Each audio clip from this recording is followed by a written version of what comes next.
Question sir budget को लेके ही हो गया, क्योंकि तमाम लोगों ने यही सवाल आपसे पूछ भी रहे होंगे ऑफलाइन भी कि बजट आ रहा है, बजट आ रहा है, क्या खरीद लें। हम भी आपसे यही पूछ रहे हैं सर, तमाम जो हमारे लाखों जो दर्शक हैं उनका सवाल आपके सामने रख रहे हैं कि बजट से पहले आपको कौन से स्पेसेस आपको लग रहा है कि अट्रैक्टिव अभी भी हैं वैल्यूएशन के हिसाब से, और ग्रोथ को पुश करेगा आने वाला बजट। मेरे ख्याल में इस बजट में पिछले बजट से बदलाव जो दिखेंगे वो होगा एक इंक्रीमेंटल एफर्ट ऑन पॉपुलिज्म।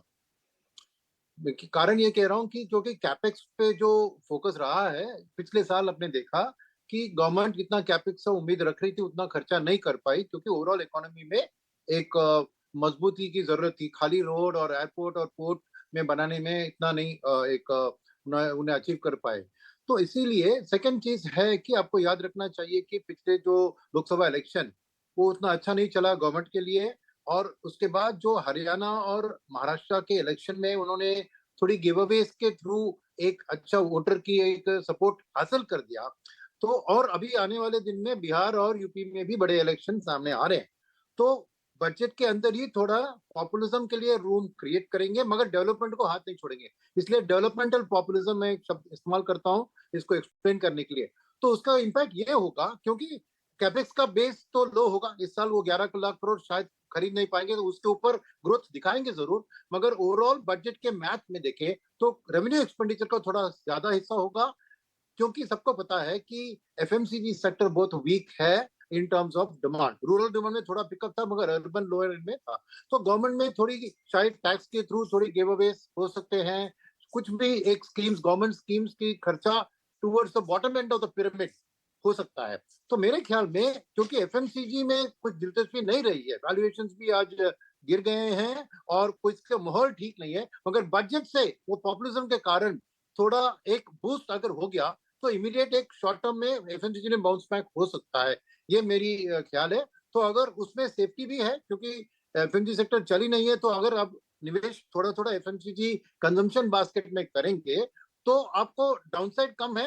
मगर अगर बजट में कुछ अच्छा बहुत बड़ा ऐलान हो गया इसके बारे में तो शायद वो स्टॉक्स में और वो सेक्टर में रैली हो सकती है। तो प्री बजट कुछ भी खरीदना है, मैं कहूंगा कि कंजम्पशन की फंड्स में आप फोकस कीजिए। कैपेक्स और इंफ्रास्ट्रक्चर के लिए मैं अभी वेट करूंगा कि गवर्नमेंट कितना फोकस दे रही है, कहाँ दे रही है। तो अभी कैपेक्स और इंफ्रा में खरीदना मैं नहीं सपोर्ट करूंगा। हम बजट के लिए वेट करेंगे। एनर्जी डिफेंस कैपेक्स ये सब सेक्टर के लिए थोड़ा वेट कीजिए, मगर कंजम्पशन एक सेफ बाय प्री बजट मुझे लग रहा है। तो म्यूचुअल फंड के कंजम्पशन बास्केट में डालना इंपॉर्टेंट है। क्यों?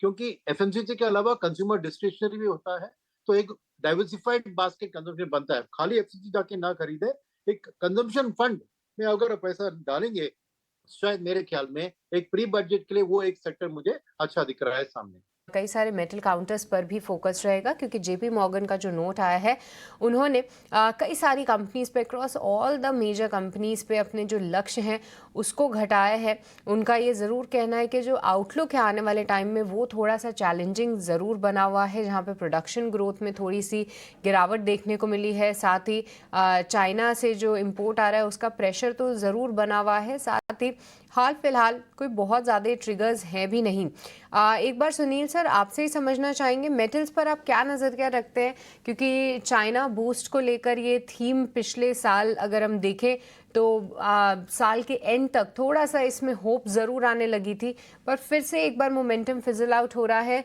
मेटल्स एज अ पैक कैसे प्ले करें? मेटल्स और पैक आप वेट एंड वॉच कीजिए, क्योंकि ट्रम्प की जो टैरिफ की जो थ्रेट है चाइना के ऊपर, उसके बेसिस पर चाइना की ग्रोथ, चाइना की काउंटर एक्शन कैसी रहेगी। बिकॉज अगर चाइना यूएस को एक्सपोर्ट करना कम कराता है तो नेचुरली कमोडिटीज का डिमांड, मेटल्स का डिमांड कम होगा।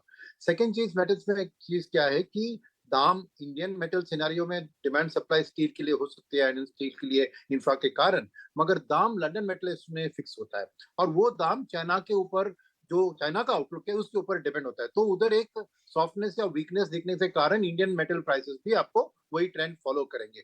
तो मेरे ख्याल में ट्रंप अभी जनवरी 20 को ऑफिस पद ले रहे हैं, तो उसके बाद वो टैरिफ का क्या अनाउंस करते हैं, चाइना काउंटर क्या करता है, और चाइनीज आउटलुक, क्योंकि उनको और भी शायद चाइना काउंटर करे तो ज्यादा स्टिमुलस। मगर एक्सपोर्ट मैन्युफैक्चरिंग चाइना का मेन है, और अगर यूएस में खरीदारी कम होती है चाइना से तो फिर वो एक आशा नहीं देती है कि चाइना का मेटल का डिमांड बढ़ेगा।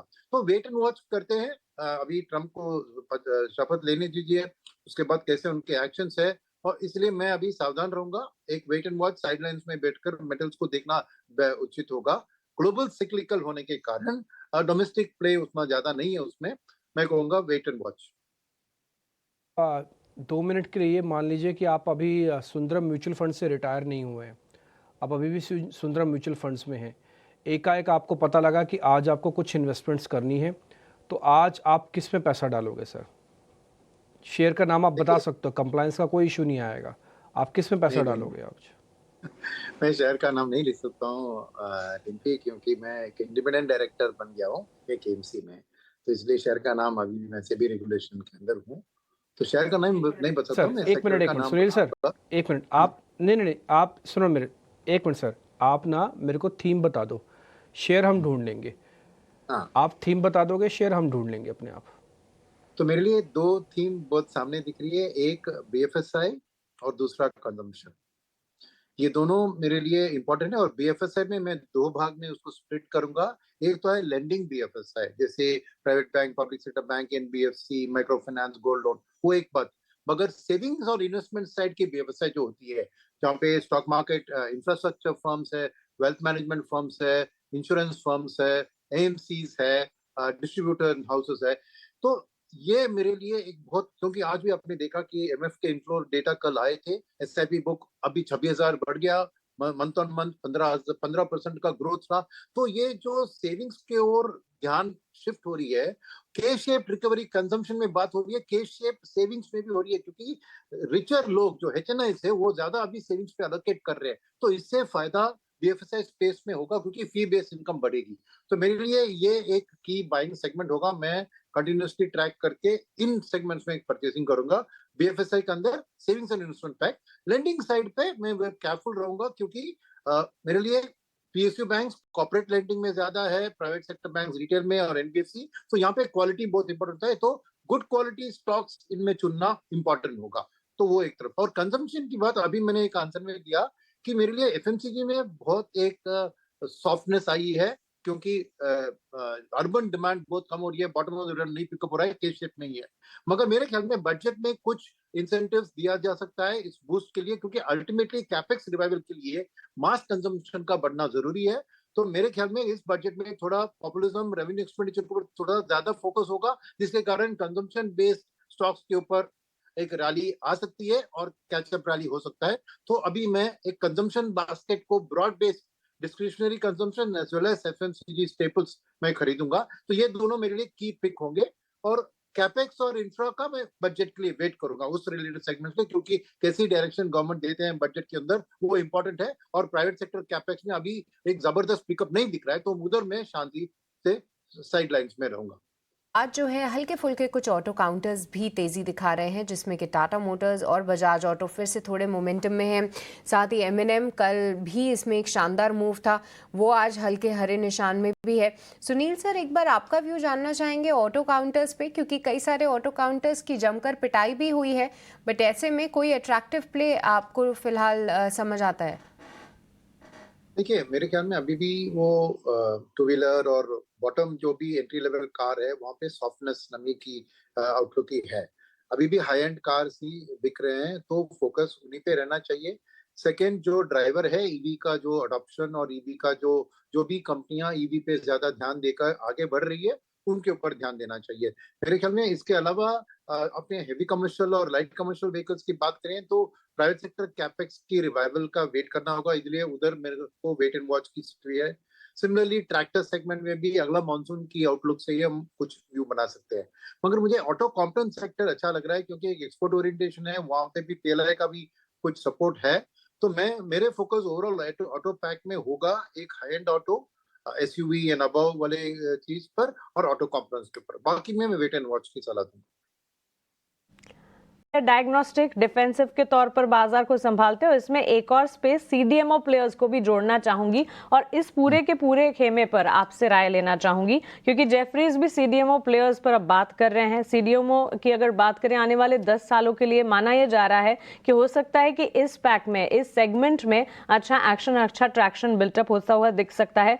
यूएस एडमिनिस्ट्रेशन की तरफ से कुछ पॉलिसीज है जिसका इंतजार है, लेकिन अपनी लिस्ट में Piramal pharma, Gland pharma, Laurus labs जैसे काउंटर्स को शामिल किया है और सीडीएमओ कंपनियों पर अपनी राय भी जेफरीज की इस रिपोर्ट ने दी है। On a fundamental basis pharma पूरा स्पेस और साथ ही एडिंग सीडीएमओ टू इट, आपकी राय क्या होगी? मैं पॉजिटिव हूँ। इसके 2-3 कारण हैं। एक है डॉलर की स्ट्रेंथन जो हो रही है विद ट्रम्प एडमिनिस्ट्रेशन और ट्रम्प के टैरिफ्स और वो पॉलिसी के कारण शायद डॉलर में एक स्ट्रेंथ रहेगी, तो नेचुरली रुपी का वीकनिंग का स्टोरी फार्मा, एक एक्सपोर्ट इन फार्मा के लिए पॉजिटिव है, वो एक पॉजिटिव बूस्ट देता है। सेकंड, जो सीडीएमओ की अपने बात की, देखिए इसमें बहुत बड़ा इशू क्या है कि चाइना बहुत बड़ा प्लेयर है इसमें, और जो टैरिफ ट्रम्प लगाने वाले हैं चाइना के ऊपर या थ्रेट कर रहे हैं, उसके कारण चाइना ने ऑलरेडी एक्शन शुरू किया कि वो डाइवर्सिफाई कर रहे हैं अपने मैन्युफैक्चरिंग को चाइना के बाहर निकालकर उस प्रोडक्ट को उन देशों से। तो वियतनाम अव्वल नंबर पे आता है, मगर इंडिया का भी इसमें बहुत बड़ा हाथ होगा, और क्योंकि एपीआई इसमें चाइना डोमिनेंट है तो इंडिया उधर से इंपोर्ट करती है एपीआई, तो शायद वो प्रोडक्शन अगर इंडिया में शामिल हो गया और पीएलआई के जरिए उसको सपोर्ट मिलेगा तो इसमें बहुत बड़ी एक लंबी ग्रोथ पाथ सामने दिख रही है। मैं इसको चाइना +1+1 कहूंगा। पहली चाइना +1, चाइना के ऊपर जो असर उसमें शिफ्ट। सेकंड, इंडिया चाइना का शायद इसमें गठबंधन हो सकता है, क्योंकि अल्टीमेटली प्रोडक्ट्स को मेड इन इंडिया, आधा प्रोडक्ट चाइना में बने फिर यहाँ इंडिया में फिनिश करके, यहाँ में फार्मास्यूटिकल इंडस्ट्री में बहुत बड़ा पोटेंशियल है, क्योंकि इंडिया का साइंटिफिक और टेक्नोलॉजिकल मैनपावर जो बेस है, पीएचडीज और केमिस्ट और साइंटिस्ट, तो उसका बहुत बड़ा स्ट्रेंथ है। तो मेरा लिए एक मीडियम टर्म पॉजिटिव ये बनती है। थर्ड, फार्मा स्पेस में मैं फोकस करूंगा डोमेस्टिक्स में, डायग्नोस्टिक्स और हॉस्पिटल्स, क्योंकि दोनों क्या है कि इंश्योरेंस की पेनिट्रेशन के कारण, कोविड के हाथ से अभी नया वायरस की बात हो रही है, तो वहां पे क्या है कि अभी इंश्योरेंस का पेनिट्रेशन होने के कारण हॉस्पिटलाइजेशन में इजीली लोग अपना दाखिल कर देते हैं, तो वो चीज के कारण मेरी हॉस्पिटल्स और डोमेस्टिक डायग्नोस्टिक स्टोरी में भी बहुत पॉजिटिव आउटलुक है। और फाइनल मैं कहूंगा कि इंडिया मेडिकल टूरिज्म में भी बहुत आगे बढ़ रही है, और हमारे हॉस्पिटल्स जो वर्ल्ड क्लास क्वालिटी के हैं, वो हमें बहुत से फॉरेन पेशेंट्स भी आके ये फॉरेक्स रेवेन्यू अर्नर भी बन रहा है। तो ओवरऑल फार्मा में ये सब चीज के कारण मेरी एफआईएस की इंटरेस्ट भी बहुत देख रहा हूँ, तो एक डेफिनेटली डिफेंसिव तौर पर इसको पोर्टफोलियो में रखना चाहिए, मगर मेरे ख्याल में ये ग्रोथ में अपसाइड में सरप्राइज भी कर सकती है। तो फार्मा एक मेरे लिए अच्छी पिक होगी इस क्षेत्र, इस टाइम में। ठीक है, डन। तो फार्मास्यूटिकल्स को लेकर एक व्यू पॉइंट है।